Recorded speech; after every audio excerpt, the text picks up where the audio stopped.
Hey guys, thanks for clicking on the channel. Sid here at TCR. If you haven't done so already, make sure you hit that subscribe button.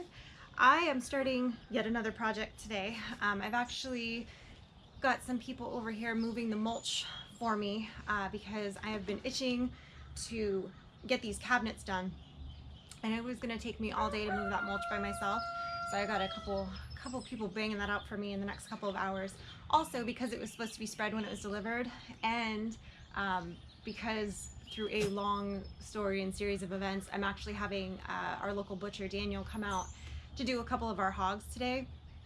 Because right now with Mike working so much extra, we just don't have time to process it all ourselves. And I'm actually splitting the hog with a couple of people, one of the hogs. So, because we just don't have the freezer space. So it works out that way that I can have Daniel do it, and it covers the cost of the butchering. So while that's happening, because he couldn't spread it yesterday, the mulch, there's two big piles and he wasn't gonna be able to get his truck back here with the crane in order to process the hogs more easily.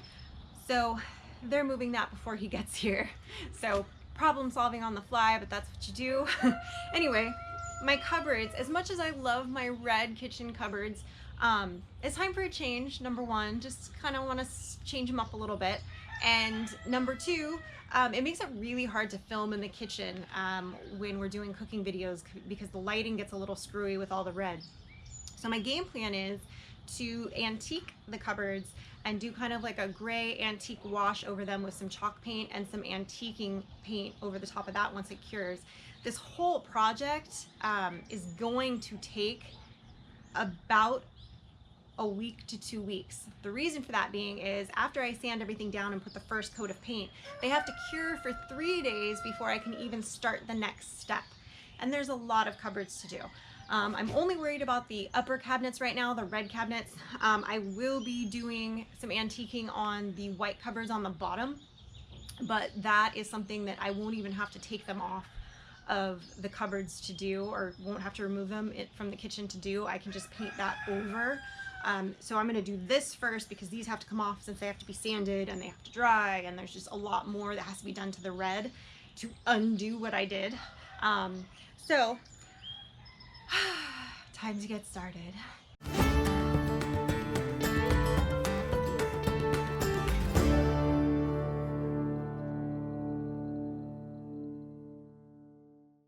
So I did a test cupboard last week, which I've started sanding away again. I did it all in one, like basically in 2 hours, just to kind of see if I even liked the colors. So I didn't sand it, I didn't let it cure properly before I put the antiquing on. The chalk paint does need to cure for about 3 days. Why are you biting my knee? It's not time to eat. Good Neil Diamond down here being a pain. So what I'm doing is I'm sanding it down a little more. The idea is that some of the red is going to peek through, but it'll have that gray tone over it like this, and then I'll have the antique over that. So hopefully it turns out the way that I've seen online. When I got this idea in my head, I was like, can this be done? And I kind of researched it a little bit, and yes, it can be done. The red is definitely going to cause me a problem because it's a lot to sand off.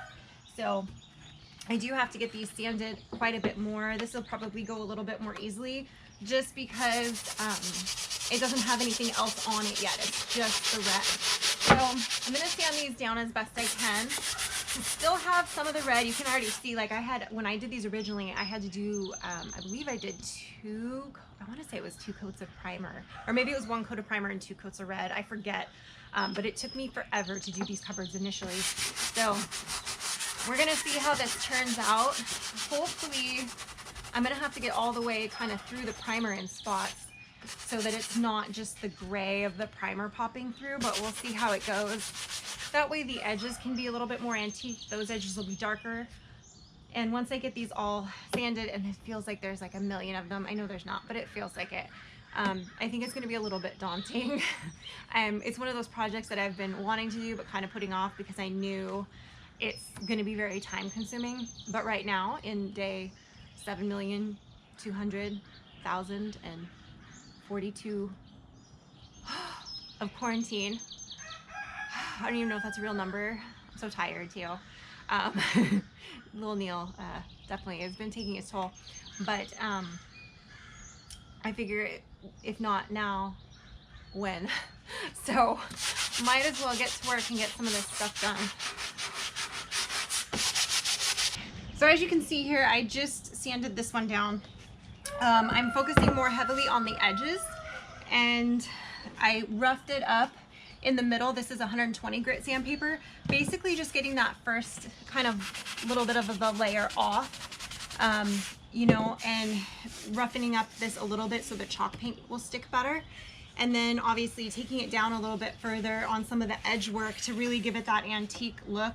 Remember, when you're antiquing anything or wanting to make it kind of shabby chic, the edges are what really sell it, because naturally that's where things would wear. So that's kind of the thing to keep in mind. And since these cupboards have these kind of detailing on the edges here, I do like to kind of highlight that. I've got the first couple set of cupboards from the one side of the kitchen pulled and roughed up, sanded. So I'm going to start with my first layer here of the chalked Rust-Oleum Ultra Matte paint. So, and I've used this before. This is the same stuff I did on the bed project. I did a different, a smaller version of it. This is a little more hardy version of the same stuff. So you do want to make sure you shake your can up really well, get it really mixed well, and then I'm going to start the layer, and hopefully Neil doesn't get in the way while I'm trying to paint. If he does, I'm gonna have to put him up for a little while. We'll see. Oh, buddy, I know, you're getting big. You're getting big. He's like more than doubled in size, and he's 2 weeks. Yes, 2 weeks today. My bad. 2 weeks today. And he's definitely, I think, more than doubled in size, because he was about 2 pounds. Oh, those little biting ants on you. He was about 2 pounds, and I think he's definitely about 6 right now. So he's bulking up, huh? And he's eating really well. He's gobbling down his bottles and living his best life.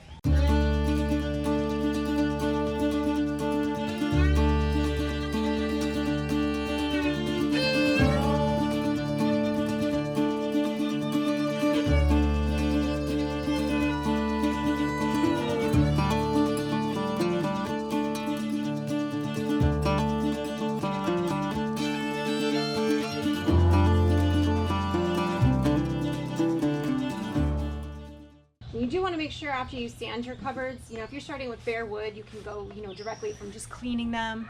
You don't have to rough them up first. You can rough them up or antique them after, if it's just straight wood. But because this paint was kind of glossy and weird, I do have to, you know, did have to sand it first.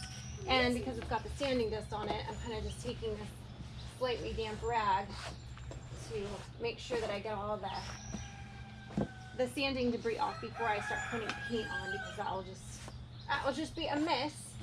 Okay guys, so here we are a couple days later. I'm trying to do this so you guys can see in the sunlight as best I can here. It's kind of hard. So this is kind of my home base right here. So what I did the chalk paint over it, and then I let it dry, and then I used a coarse 80 grit sandpaper to do the edging here on all the borders and the curvature here to make it really look distressed.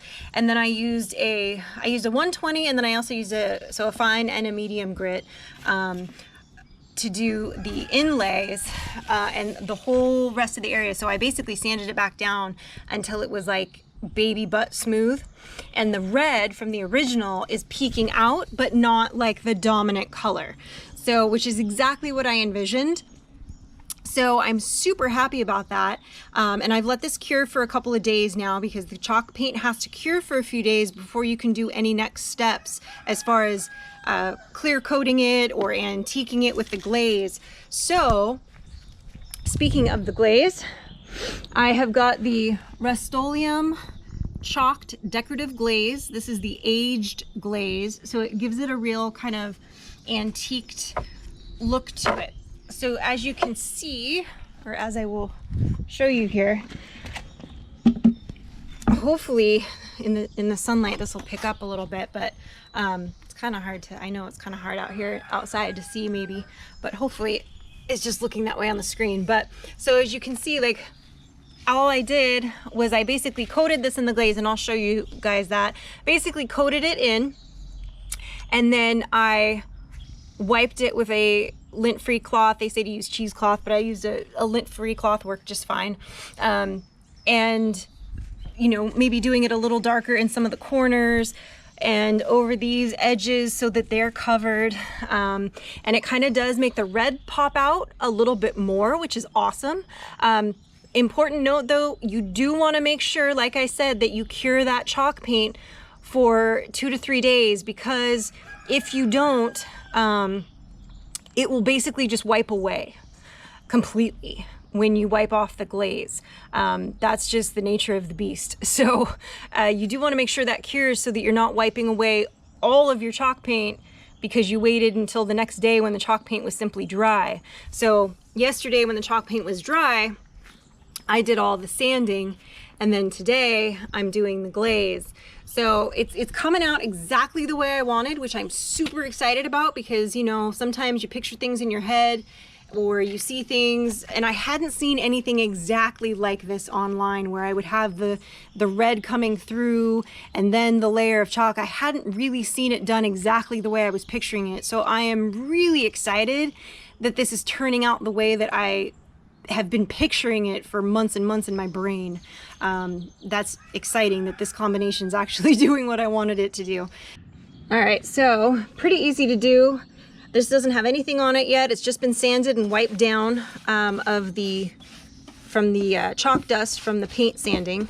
And notice I'm not, you know, I might put it on thicker in some spots. If you want to let it dry a little bit more before you wipe it in some spots to really let it kind of sink in, you can. I'm just going for a light coating because that's kind of what I want on these. But notice how I'm leaving a few spots a little bit like thinner even, just to really give it that look. Get this all around here. And yes, I know I did not take the knobs off. Don't worry, everything comes right off the knobs. No biggie. So I've got this coated about the way I want right now, a little bit more right there. And then I'm going to go ahead and wipe this. I'm gonna try to do this with one hand here. There we go, it's getting stuck on the corner. Hopefully the shadow isn't too bad here. I'm over in the shade right now, so hopefully you guys can still see it. But you can kind of see it's still coming through, it's coating the corners. It's giving it another layer of protection on that chalk, especially since this is going to be in the kitchen. You know, just like with kitchens, bathrooms, they'll say, oh, do a high gloss or a semi-gloss. I don't like the look of high gloss and semi-gloss. I never have. It's just, I don't know. I think it's because my mom was really into white walls. As a result, I hate white walls in rooms, and I don't like high gloss paint. It's just one of those things that bugs me. So, this gives it a really nice look, an extra layer of protection. I will be putting a clear coat over the top of all of this to seal it once these are dry, once the antique is dry. But you can see, try to get in the light there, it looks pretty dang good. I'm really happy with how this is turning out. Better get going because, well, I got a lot left to do, and I have to do the kitchen fixtures, and I'd like to get it all done today, at least that step, so that this weekend I can do the clear coat. Fingers crossed, guys. Fingers crossed. So these doors have both the chalk paint and the antique glaze over them. They're dry to the touch, but they need to dry longer, and they don't have the clear coat yet on them. I grabbed 2 of them to put them up just to give you an idea and to give myself an idea of how it was gonna look up against if I left the fixtures red. And I actually kind of like it that way. I think I'm going to go ahead and leave the fixtures red. Once I get all these doors finished and a couple more of them hung, I'll have a better idea. But I really think I like that. It adds a little pop of color, but it's not so much red anymore, and it'll help with the lighting in here. So above the refrigerator, there were 2 cabinet doors there as well. However, that cabinet, because of the way the refrigerator is, you couldn't put anything into that cupboard and then access it again. So I actually took the same charcoal chalk paint and removed the doors and the screws on the side, and went ahead and painted the inside of this so that I can go ahead and store things in there. I can put crock pot or large pots or whatever, because it's a bunch of space that hasn't been usable for a long time. So I decided to just go ahead and pull the doors off and leave it like that and paint the inside. So I think that's gonna work quite nicely. So the cabinets dried last night and we hung them back up, and I'm really liking how they're looking in here. I am gonna take these down, these top glass cupboards, and I'm gonna finish them in the same way. I did a little bit of a test on these bottom cupboards with just the antiquing with the white, and I'm not totally digging it. So I'm actually gonna go ahead and sand them and do them just like these cupboards, but instead of obviously the red poking through, the white will poke through on the bottom. And I'll go ahead and do the same process on these. So I think tomorrow, we in fact right now are getting more mulch delivered, and tomorrow we've got somebody coming to help us spread it. And I'm going to be working on, I think, these tomorrow to finish this completely. But I'm really happy with how these turned out so far. I think, at least on the back of the camera, they kind of come out looking a little bit more of like almost like a steel blue, but it is a charcoal gray. But on camera here, it looks more blue to me, but in person, it looks more gray. But anyway, we'll see. Maybe when it's on a bigger screen, it looks better. I don't know. But hopefully you guys kind of get the idea. And I'll show you guys when I finish the next section. But so far, I'm digging it. I think it looks good. So right now, while I have the time, all my outside chores are done, and during the heat of the day right now, I've decided to take on the kitchen cupboards. So I'm painting them. And I find that doing a project like this where I'm either painting or staining or something like that, it's kind of a nice stress reliever. And it just kind of makes you feel a little bit better. Makes you feel like you have a little bit more control over what's going on. So, and it knocks a project off my list while I have the time right now. So, one thing to do. So the kitchen's a little bit of a mess right now, obviously, because I did the lower cupboards. I left them in here when I did them, and they don't have the antiquing on them yet because this has to cure for a couple of days. But I finished the cupboards up there. They're not antiques yet either, but I finished the chalk paint on them. After hours of sanding all of the cupboards and painting and doing all of that, Frankie and I are gonna go head out by the pool for a little while because we need a much needed break, because we definitely, so before I have to clean up all the mess in here before the next steps in a couple of days. So here it is, all done. Got all the lower cabinets finished. They've been chalk painted, sanded, antiqued, and clear coated, as well as all these guys up here. These have the red accents, the bottom ones have the white accents. I'm pretty happy with how they turned out. Yeah, I'm super happy. I've been picturing them in my head for a long time. I hadn't seen anyone do them quite the way that I was picturing doing them. So I was very excited to like kind of figure out how to do it and to make it look like the picture in my head. Because sometimes that's hard to do. You get an idea for something and you're not really kind of sure how to go about it, but I think I nailed it. So I was excited. But anyway, it was not a Pinterest fail. This was a Pinterest win. Although this was my own brain's win, so I guess that doesn't really count, but it's all good. Anyway, guys, I hope you enjoyed watching. If you're contemplating doing your own kitchen cupboards, I hope you think about trying something like this. These are pretty durable. Once you've got the clear coat on, these are going to be pretty great for being in the kitchen. So I'm excited about that. Thank you for watching. Don't forget to like the video, subscribe to the channel, and click the bell so you get the notifications.